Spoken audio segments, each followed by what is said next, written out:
दोस्तों नमस्कार। मैं सुमन भारती। आप सभी लोगों का हमारे यूट्यूब चैनल पर स्वागत है। आज मैं आपसे बात करने वाला हूं जो कि चर्चा में पिछले 1 सवा महीने से बना हुआ है, हमारे महिला पहलवान खिलाड़ी के बारे में। देश की आन बान शान हमारे महिला पहलवान, उसके बारे में बात करने वाला हूं। एक्चुअली ये कहने में अच्छा लगता है, गर्व महसूस होता है कि हमारे देश की आन बान शान, पर उनके साथ आज हो क्या रहा है ये थोड़ा सा शर्मिंदगी महसूस कराता है जो आज उनके साथ घटित हो रहा है। जैसा कि आप सभी लोगों ने देखा होगा, 28 मई को हमारे देश में संसद भवन का उद्घाटन हुआ प्रधानमंत्री के कर कमलों द्वारा। खैर, उस विषय पे हमें नहीं जाना है, वह देश के लिए अच्छा ही चीज़ है। देश को एक नया संसद भवन मिला, उस विषय पे मैं नहीं जा रहा हूँ। एक्चुअली उसी दिन सेम समय पे जो दिल्ली की सड़कों पे हो रहा था, मैं उस विषय पे बात करना चाहता हूँ, क्योंकि मैं महिला पहलवान खिलाड़ियों की बात कर रहा हूँ। उस दिन जो हुआ, टीवी, न्यूज़पेपर और सोशल मीडिया, डिजिटल प्लेटफॉर्म जितने हैं, सब पे आपको दिखे होंगे, शायद मेन स्ट्रीम मीडिया में नहीं दिखे होंगे, कि हमारे पहलवान खिलाड़ियों के साथ में क्या हुआ, क्या क्या किया गया। सड़कों पे गिराया गया, उनके हाथ में झंडे थे, किसी का जूता, किसी का पैर उन महिला के पहलवान खिलाड़ियों के शरीर पे जा रहा था, चेहरे के पास जा रहा था। तो ये सब देख करके बहुत शर्मिंदगी महसूस हुआ कि जिस दिन हमारे संसद भवन का उद्घाटन हो और उसी दिन सेम समय पे दिल्ली की सड़कों पे हमारी महिला पहलवान खिलाड़ियों के साथ में दिल्ली पुलिस के द्वारा इस तरह का बर्ताव करना, यह मतलब वह दिन जो है एक खास दिन है, भारतीय इतिहास के लिए खास दिन होने वाला था। नई संसद भवन का उद्घाटन होना था भारत के प्रधानमंत्री के कर कमलों द्वारा। खैर, उस विषय पर भी विवाद है, कि उस विवाद पे ना जाते हुए जो उस दिन की जो दृश्य सामने आई, वह देखकर शायद हर भारतीय अचंभित होंगे कि आखिर ये दिल्ली पुलिस को हो क्या गया। और इतने शायद 35-36 दिनों से ये इनका महिला पहलवान खिलाड़ियों का आंदोलन चल रहा था जंतर मंतर पे, और उस दिन इन लोगों ने 2 दिन पहले ही यानी 26 मई को ऐलान किया था कि 28 मई को वहाँ पे महिला खाप, किसानों की जो खाप हैं, महिला खाप महापंचायत करना है नया संसद भवन के सामने। ये 2 दिन पहले का ऐलान था इन लोगों का। एक्चुअली ये ध्यान आकृष्ट करने के लिए ये सारा योजना बना होगा मेरे समझ से, पर जिस तरह से इन लोगों को अरेस्ट किया गया, गाड़ियों में ठूंसा गया, वह देखने में बहुत ही भद्दा लग रहा था। शायद सारे देशवासियों का शर्मिंदा हो गई होगी। और साथ ही साथ इन लोगों को अरेस्ट कर विभिन्न थानों में रखा गया, और ये जो जंतर मंतर पे जो इनका आंदोलन जो दे रहे थे, जो तंबू वगैरह इनकी थी वहाँ पे, जो इनके सोने के सामान हो रहे होंगे, गद्दे वगैरह, मैट्रेसेस वगैरह, तकिए वगैरह, वो सारे वहाँ से हटा दिए गए। मतलब जंतर मंतर को बिल्कुल साफ कर दिया गया, और ये निर्देश दिया गया कि आप लोग अब दोबारा जंतर मंतर पे धरना नहीं दे सकते हैं। फिर इन्होंने इंडिया गेट पे आंदोलन करने की, धरने देने की बात कही, तो फिर वहाँ से भी इन्हें मना किया गया। तो लास्ट में हार कर इन लोगों ने ये सोचा कि इस मेडल का मैं करूं क्या, जिस मेडल के लिए हमने इतनी मेहनत की, और उस मेडल की इज्जत को बचाने के लिए हम अपनी इज्जत जो हमारी है आज तो सामने है। मेरे साथ क्या हुआ नहीं हुआ मैं सारे मीडिया में, सारे हर जगह बता चुकी हूँ, और इस मेडल को पाने के लिए मैं वो सारे दुख दर्द को सह गई। और आज मैं अगर समर्थन मांगती हूँ, सरकार से न्याय की उम्मीद रखती हूँ, तो ये सरकार न्याय क्या देगी, उम्मीद तक नहीं बंधाती है। सरकार की तरफ से कोई प्रतिनिधि आकर बात नहीं करता है। तो इन लोगों ने लास्ट में ये सोचा कि इस मेडल का मैं करूं क्या। फिर इन लोगों ने निर्णय लिया कि हरिद्वार जाकर गंगा जी में मैं अपने सारे मेडल जो जो जो ये सारे खिलाड़ी जो वहाँ पे धरना प्रदर्शन में हैं, अपने अपने सारे मेडल गंगा माँ में विसर्जित कर दूंगी जाकर। ऐसा इन लोगों ने करने का प्रयास भी किया, हरिद्वार पहुँच भी गए। वहाँ पहुँचने के बाद में इनका विरोध हुआ। जो वहाँ पे गंगा समिति वगैरह जो भी है हरिद्वार में, उन लोगों ने विरोध किया। वहाँ के जो साधु संत वगैरह थे कि ये राजनीति की जगह नहीं है, आपको विसर्जन करना था तो कहीं और कर सकते थे, यहाँ आने की ज़रूरत नहीं थी। इस तरह से उनका विरोध किया गया। लेकिन ये खिलाड़ी लोग जो है विसर्जन करने के लिए अड़े हुए थे। इसी बीच में नरेश टिकैत आते हैं और इन खिलाड़ियों को आश्वासन देते हैं कि आप लोग इतने कड़ी मेहनत से जीते हुए इस मेडल को आप गंगा में विसर्जित नहीं कर सकते हो, ये देश की शान है, आप इसे इस तरह से विसर्जन आपको हम करने नहीं देंगे। आप सारे मेडल आप हमें दो और 5 दिन का वक्त दो। हम सरकार को 5 दिन का और वक्त देते हैं ताकि वो इस विषय को और आगे बढ़ाए और बृजभूषण शरण सिंह जो कुश्ती संघ के अध्यक्ष हैं उन्हें अरेस्ट करे। तो उनके बोलने पे ये सारे खिलाड़ी वहाँ से हरिद्वार से वापस आ गए। एक बड़ा डेवलपमेंट ये हुआ इस केस में कि 1983 के जो क्रिकेट वर्ल्ड कप की जो टीम थी, जो वर्ल्ड कप जीत के आई थी इंडिया टीम 1983 में, जिसके कप्तान कपिल देव थे, तो 1983 के टीम के सारे मेंबर्स एक साझा बयान मीडिया को दिया और अपना समर्थन जताया। उन्होंने कहा जिसमें कि कपिल देव, सुनील गावस्कर, रोजर बिन्नी, दिलीप वेंगसरकर और मदन लाल समेत कई खिलाड़ियों ने शुक्रवार को ज्वाइंट स्टेटमेंट में लिखा, हम पहलवानों के साथ हो रही बदतमीजी से व्यथित हैं। हमें चिंता इस बात की है कि वे अपने मेहनत की कमाई को गंगा नदी में बहाने को सोच रहे हैं। हम उम्मीद करते हैं कि उनकी शिकायतों को सुनकर जल्द से जल्द समाधान किया जाए। तो ये एक अच्छी खबर रही, क्योंकि ये क्रिकेट प्लेयर्स जो भी हैं इन लोग कोई सामने नहीं आ रहे थे, पर ये सारे लेजेंड लोग हैं जिन्होंने भारत को पहली बार क्रिकेट में विश्व कप जीत कर दिया भारत की झोली में। तो उनमें से जो सारे प्लेयर्स थे उनका ये साझा बयान था। वो लोग भी बहुत व्यथित हैं।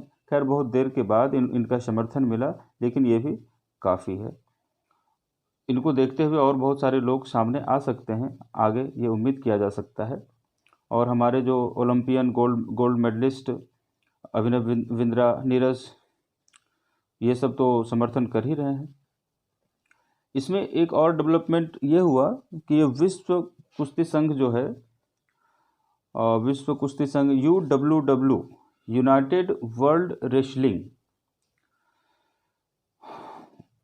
उन लोगों ने भी पहलवानों के सपोर्ट में आगे आए हैं। उन्होंने भारतीय कुश्ती संघ को बोलें या फिर एक तरह से मतलब धमकी दी है, भारतीय कुश्ती संघ को बर्खास्त करने तक की धमकी दी है। UWW ने निष्पक्ष जांच का आग्रह किया है। अगर 45 दिन के अंदर भारतीय कुश्ती संघ के चुनाव नहीं हुए तो ऐसे में भारतीय कुश्ती संघ को सस्पेंड किया जा सकता है। ये UWW का कथन है। और इन खिलाड़ियों के लिए सबसे बड़ी जो संस्था है UWW ही है, यूनाइटेड वर्ल्ड रेसलिंग। और उसके बाद अगर ये स्थिति बनती है कि भारतीय कुश्ती संघ को सस्पेंड किया जाता है, तो उस स्थिति में जो भी प्लेयर खेल में हिस्सा लेने के लिए आएंगे, राष्ट्रमंडल में हो गया या फिर ओलंपिक में हो गया या एशियन गेम्स में हो गया, तो इन लोगों को तिरंगा झंडे के साथ नहीं बल्कि एक न्यूट्रल झंडे के साथ आना होगा, सहभागी बनना होगा। ये कितनी बड़ी बात है दोस्तों। मतलब ये शर्मनाक बात है, नाक कटने वाली बात है कि हमारे प्लेयर्स इस स्थिति में कि अगर वो भारतीय कुश्ती संघ को सस्पेंड कर देते हैं तो हमारे प्लेयर्स बिना तिरंगा के जाएंगे। बाहर दूसरे देशों में खेलने के लिए। बहुत ही शर्मनाक है। खैर, इस पे विचार तो सरकार क्या कर रही है वो समझ में नहीं आ रहा है, दिल्ली पुलिस क्या कर रही है वो भी समझ में नहीं आ रहा है। अभी कल शायद एनआईए ने एक न्यूज़ चलाया, उनके तरफ से एक न्यूज़ आई कि दिल्ली पुलिस बृजभूषण शरण सिंह को गिरफ्तार नहीं कर सकती है क्योंकि उनके पास पुख्ता सबूत नहीं है। इस पर दिल्ली पुलिस ने ट्वीट किया कि ऐसी कोई बात नहीं है, जांच अभी जारी है। फिर कुछ देर के बाद दिल्ली पुलिस उस ट्वीट को डिलीट भी कर लेती है। क्या चल रहा है गहमा गहमी, ये बिल्कुल समझ से परे है। दोस्तों, मैं थोड़ा रिकैप कर देता हूँ ये सारे घटनाक्रम को कि कब क्या क्या हुए, ताकि आपके माइंड में रिफ्रेश हो जाए कब से ये आंदोलन कब से चल रहा है और क्या इसमें प्रोग्रेस है। तो 18 जनवरी को जंतर मंतर पर ये जो शुरुआत हुई थी जनवरी महीने में हुई थी। 18 जनवरी को जंतर मंतर पर विनेश फोगाट, साक्षी मलिक और बजरंग पुनिया ने धरना शुरू किया। आरोप लगाया कि WFI के अध्यक्ष बृजभूषण शरण सिंह ने महिला पहलवानों का यौन शोषण किया। ये इन आरोपों के सहारे इन लोगों ने 18 जनवरी को पहली बार धरना प्रदर्शन के लिए जंतर मंतर पर आए थे। फिर 21 जनवरी को विवाद बढ़ते देख केंद्रीय खेल मंत्री अनुराग ठाकुर खिलाड़ियों से मिले और उन्हें सांत्वना दिया कि एक कमेटी गठित करते हैं और ये वो कमेटी जो है इन सारे मामलों को देखेगी। ठीक है। कुछ होते नहीं देखकर महिला पहलवान खिलाड़ी 18 जनवरी पहली बार बैठे थे। कुछ नहीं होते देख 3 महीने के बाद फिर से 23 अप्रैल को जंतर मंतर पर धरने पे फिर से ये महिला पहलवान खिलाड़ी लोग धरने पे बैठ गए, क्योंकि देख रहे थे कि कमेटी में कुछ हो नहीं रहा है और बृजभूषण सिंह की गिरफ्तारी की मांग करने लगे। दिल्ली पुलिस FIR दर्ज नहीं की, लिखित में दिया गया था लेकिन FIR दर्ज दिल्ली पुलिस नहीं की। फिर इन लोगों ने फिर सुप्रीम कोर्ट में याचिका दायर की कि हमारी FIR दर्ज नहीं की जा रही है। इस पर फैसला सुनाते हुए सुप्रीम कोर्ट ने 28 अप्रैल को दिल्ली पुलिस को फटकार लगाई, डांट लगाई। उसके बाद 28 अप्रैल को FIR दर्ज दिल्ली पुलिस करती है। ये मार्क करने वाली बात है कि हमारे प्लेयर्स FIR करवाना चाहते थे पर दिल्ली पुलिस FIR तक दर्ज नहीं कर रही थी। इन्हें सुप्रीम कोर्ट जाना पड़ा और सुप्रीम कोर्ट जाने के बाद में वहाँ से डांट फटकार लगने के बाद में दिल्ली पुलिस FIR दर्ज करती है। तो 2 FIR दर्ज हुए, जिसमें कि एक पॉक्सो का एक्ट लगाया गया है, क्योंकि जो 7 महिला पहलवान खिलाड़ी जो FIR दर्ज करवाए हैं उसमें से एक नाबालिग है, इसके वजह से पॉक्सो का एक्ट लगाया गया है। और उस FIR की कॉपी कल सामने भी आ गई, मीडिया हाउसेस में चले भी हैं और वो बताने में बहुत शर्मिंदगी हमें लगेगी अगर मैं इन सारे बातों को बताऊं तो उन लोगों ने FIR में क्या क्या लिखवाया है। बैड टच गुड टच के बारे में बहुत सारे बातें वहाँ पे हुई है और उनके जो जितने छिछले काम थे, निचले स्तर के कार्य थे बृजभूषण शरण सिंह के, वो सारे चीज़ FIR में दर्ज करवाई गई है, जो कि मैं आपको बोल नहीं सकता हूँ, लेकिन आप उसे चाहें तो और दूसरे डिजिटल प्लेटफॉर्म पे, दूसरे यूट्यूब चैनल पे ये सारे चीज़ अवेलेबल हैं, लेकिन ये शायद मेन स्ट्रीम मीडिया ये सारे चीज़ को नहीं दिखा रही है। ठीक है। फिर 28 अप्रैल को FIR दर्ज होती है और 3 मई की रात पहलवानों और पुलिस कर्मियों के बीच जंतर मंतर पर झड़प हुई थी। तो ये 3 मई को झड़प हुई थी। उसके पहले आप लोगों को मैं पीछे वाले वीडियो में बताया था कि किस तरह से बैरिकेडिंग कर दी गई थी, वेल्डिंग वगैरह कर दिया गया था, कोई वहाँ पे जा नहीं सके, कोई बाहर ना निकल सके, बिना दिल्ली पुलिस के इच्छा के बिना कोई अंदर जा नहीं सकता है, कोई बाहर आ नहीं सकता, उसे एक जेल की तरह बना दिया गया था। उसी बीच में दिल्ली में बारिश हुई, जिसकी वजह से इनके बिस्तर वगैरह सारे भीग गए थे। तो इनके जो शुभचिंतक हैं उन लोगों ने कुछ चारपाई वगैरह, कुछ गद्दे वगैरह, कुछ तकिए वगैरह, कुछ बेडशीट्स वगैरह, ये सारे चीज़ अपने खिलाड़ियों को देना चाह रहे थे ताकि इन लोग रात में सो सके वहाँ पे।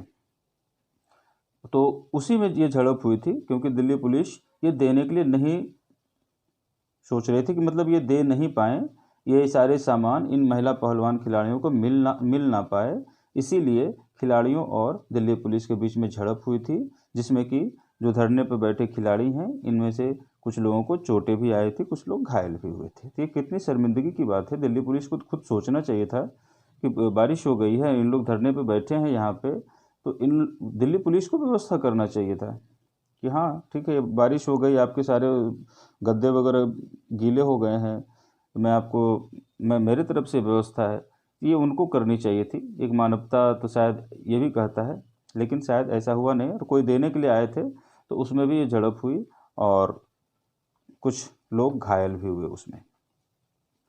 7 मई को जंतर मंतर पर हरियाणा, यूपी, राजस्थान और पंजाब के खापों की महापंचायत हुई। इसमें बृजभूषण की गिरफ्तारी के लिए केंद्र सरकार को 15 दिनों का अल्टीमेटम दिया गया। तो जैसा कि आप जानते हैं, ये जो वो किसान का क्षेत्र ही है हरियाणा और पश्चिमी यूपी, राजस्थान, पंजाब। तो यहाँ के सारे खाप किसानों के जो खाप हैं, जो उन लोगों की महापंचायतें होती है, बहुत सारे डिसीजन उन लोग जो है महापंचायत कर लेते हैं। तो ये चारों राज्यों के किसान मिलकर महापंचायत किए और 15 दिनों का अल्टीमेटम दिया कि देखते हैं 15 दिनों में सरकार करती क्या है या दिल्ली पुलिस करती क्या है। 21 मई को फिर महापंचायत हुई। ये 14-15 दिन पूरे होने वाले थे, तो 21 मई को फिर से महापंचायत हुई और इंडिया गेट पर कैंडल मार्च, और 28 मई को संसद के सामने खापों की पंचायत, महिला खापों की पंचायत का फैसला लिया गया। जो 21 मई को पंचायत हुई महापंचायत, उसमें इंडिया गेट, जंतर मंतर से इंडिया गेट तक कैंडल मार्च, और 28 मई को जो नई संसद भवन का उद्घाटन होना था उसके सामने महिला खापों की महापंचायत करने का फैसला लिया गया था। 28 मई को नई संसद भवन पर महिला महापंचायत का फैसला लिया गया था, जो कि मैं आपको बताया। सनद रहे कि 28 मई को ही प्रधानमंत्री नए संसद भवन का उद्घाटन भी कर रहे थे। 28 मई को जब पहलवान और समर्थकों ने जंतर मंतर से जैसे ही संसद भवन कूच करना शुरू किया, थोड़ी ही दूर पर सारे खिलाड़ियों को अरेस्ट कर लिया गया, बसों में ठूसा गया और उन्हें अलग अलग विभिन्न थानों में रखा गया। पर वो सीन आपको याद हो, आप देखे हो टीवी में शायद नहीं दिखाया होगा, मैंने स्ट्रीम मीडिया में तो दिखाया नहीं, आप डिजिटल प्लेटफॉर्म पे वो दिखे होंगे। बहुत बुरी तरीके से इन लोगों को हैंडल किया गया। हाथ में तिरंगा था, फिर भी रोड पे गिरी हुई थी। कुछ महिला पुलिस, कुछ पुरुष पुलिस, ये लोग मिल करके जैसे तैसे जो भी था वो आप देखे होंगे, विजुअल देखे होंगे। उसके बाद इन लोगों को अरेस्ट किया गया और शाम में सारे खिलाड़ियों को फिर वापस छोड़ दिया गया। पर जब यह लोग संसद के लिए कुछ कर रहे थे, उसी वक्त दूसरे तरफ इनके जंतर मंतर पर लगे तंबू, जहाँ पे ये धरना दे रहे थे, वो सारे तंबुओं को हटा दिया गया। वहाँ से सारे चीज़ हटा दिए गए, मतलब दोबारा ये वहाँ पे धरना नहीं दे सकते हैं, ऐसी व्यवस्था की गई।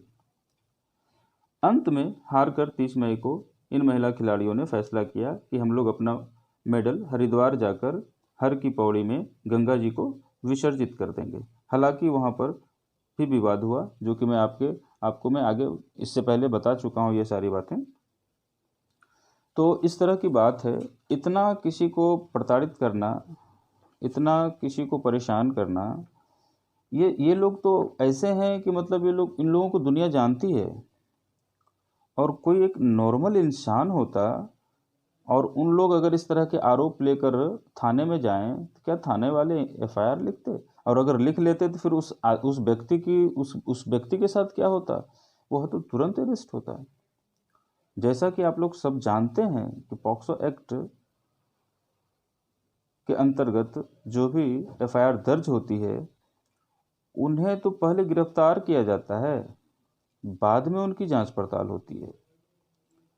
तो जैसा कि इनका नाम बृजभूषण शरण सिंह है, तो हमें तो ऐसा लग रहा है कि कानून बृजभूषण के शरण में है, दिल्ली पुलिस बृजभूषण के शरण में है, ऐसा ही प्रतीत हो रहा है। उसके बाद एक बात और बतानी थी, इन्होंने 5 जून को अयोध्या में एक विशाल रैली करने का घोषणा किया था कि अयोध्या में साधु संतों के साथ करीब करीब 11 लाख लोगों का टारगेट रखा गया था कि इतने सारे लोग आएंगे और एक विशाल रैली करेंगे। और उस रैली का जो करने का मकसद था, उसका विषय था कि समाज में फैल रहे बुराई के ऊपर में बात करनी थी। बताइए, जिस व्यक्ति के ऊपर में इस तरह के आरोप लग रहे हों, इतने सारे महिला खिलाड़ी बता रहे हैं कि मैदान पे हमारे साथ क्या होता था, ट्रेनिंग के वक्त में क्या होता था, खाना जब साथ में खाने के लिए बोलता था उस समय क्या करता था, और वो बहुत गंदी गंदी बातें हैं उनके लिए, वो बोलना उचित नहीं है। तो वो व्यक्ति 5 जून को अयोध्या में महारैली करने वाला था साधु संतों के साथ, और उसमें 11 लाख लोगों को जुटने की संभावना जताई गई थी। और इससे पहले ये एक पब्लिक रैली में ये भी बोल चुके थे कि हमें कोई सबूत दे, कब छुआ, कहाँ छुआ, कैसे छुआ। इस तरह से निर्लज्जतापूर्ण बात यह व्यक्ति खुलेआम कर रहा है। किसी का कंट्रोल नहीं है इस व्यक्ति के ऊपर में। क्या हमारे प्रधानमंत्री ये सारी चीज़ों को सुन नहीं रहे हैं? कितनी शर्मनाक है, मतलब सुनकर लगता है कि ये हमारा हिंदुस्तान है और हमारे हिंदुस्तान की ये संस्कृति है। एक व्यक्ति कानून से इतना ऊपर हो चुका है। ये सोचने का विषय है, आप लोग जरूर सोचें। सोचने का विषय दोस्तों कि हम लोग कहाँ पहुँच चुके हैं, कहाँ पहुँच गए। हमारे समाज, हमारे मोरालिटी, हमारे कानून व्यवस्था, प्रशासनिक तंत्र, हमारे राजनेता, ये लोग कहाँ कहाँ पहुँच गए, इनकी सोच कहाँ पहुँच गई। एक व्यक्ति को बचाने के लिए हम इतने सारे बेटियों की इज्जत को कुर्बान कर दे रहे हैं। सच्चाई क्या है, अगर इन्वेस्टिगेशन हो तभी तो पता चले। नार्को टेस्ट की बात आती है तो नार्को टेस्ट पहले इन्हीं की तरफ से आता है कि नार्को टेस्ट पहले उन महिला पहलवान खिलाड़ियों का हो, फिर हम भी नार्को टेस्ट करवाएंगे। अरे ये तो पुलिस को आगे बढ़ करके नार्को टेस्ट किसका करवाना है किसका नहीं करवाना है वो तो पुलिस बोलेगी ना। लेकिन दिल्ली पुलिस क्या कर रही है ये तो समझ में ही नहीं आ रहा है, इस समझ से परे है। तो इनकी जो रैली थी अयोध्या में, एक्चुअली उसे ये पोस्टपोन्ड कर चुके हैं। एक्चुअली इन्हें निर्देश आया है कि आप अभी अपना मुंह बंद रखें, क्योंकि वरिष्ठ नेताओं को पता होगा बीजेपी के ये वहाँ पे रैली करेंगे तो वहाँ पर भी ये उठपटांग बात करेंगे, क्योंकि आदत से ये लाचार हैं, क्योंकि इसी तरह के बात ये कर चुके थे। कब छुआ, कहाँ छुआ, कैसे छुआ, कोई सबूत दो, है ना। तो वहाँ भी रैली करेंगे तो यही सारी बातें करेंगे। इसके लिए से इन्हें निर्देश आया हुआ था कि आप उस रैली को पोस्टपोन्ड करो। तब इन्होंने ये अपना वहाँ की रैली को पोस्टपोन्ड किया है। दोस्तों, हम कैसे व्यक्ति को बचाने के लिए, मतलब हमारी सरकार जुटी हुई, जो व्यक्ति टाडा केस में अंदर रह चुका है, अब उसके ऊपर पॉक्सो का एफआईआर दर्ज है, एक्ट के अंदर एफआईआर दर्ज है, और ऐसे लोगों को बचाने के लिए सरकार उसके साथ खड़ी दिख रही है। ये कितनी शर्मनाक है। और उससे भी ज्यादा शर्मनाक है कि इस कैबिनेट में, मंत्रिपरिषद में कुछ महिला मंत्री भी हैं, बड़े ओहदे पे हैं, बड़ा मंत्रालय उनके पास है। उन लोगों को भी कुछ मतलब ऐसा दिल में महसूस नहीं हुआ कि इनसे जाकर बातें करें, इनकी वेदना क्या है सुने, कुछ सांत्वना देकर के आए।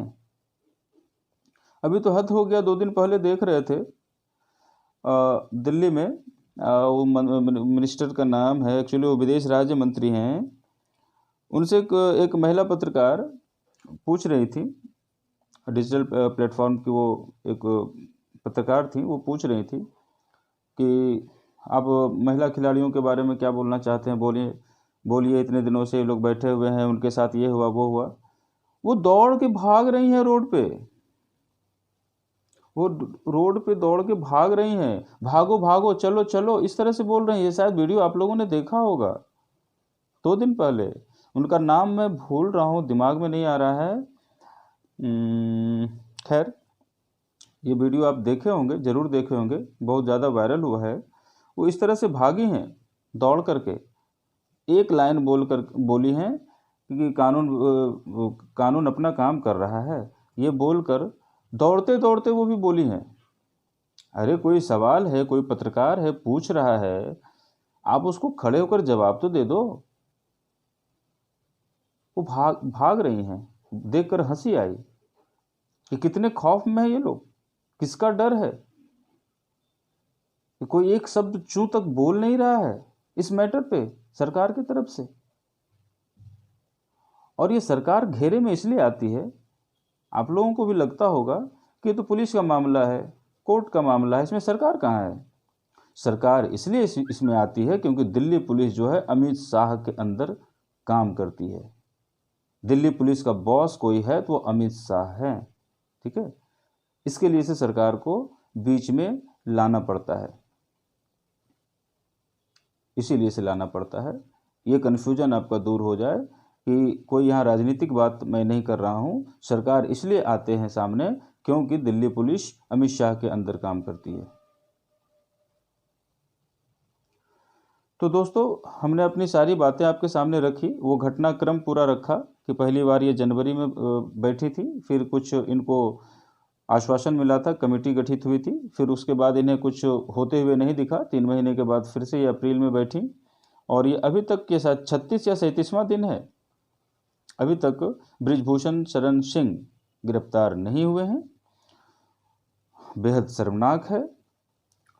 आगे और क्या होता है इस घटनाक्रम पे नज़र रहेगी, और मैं इस बारे में, इस विषय पे आगे भी मैं आपसे बात करता रहूँगा। तब तक के लिए धन्यवाद।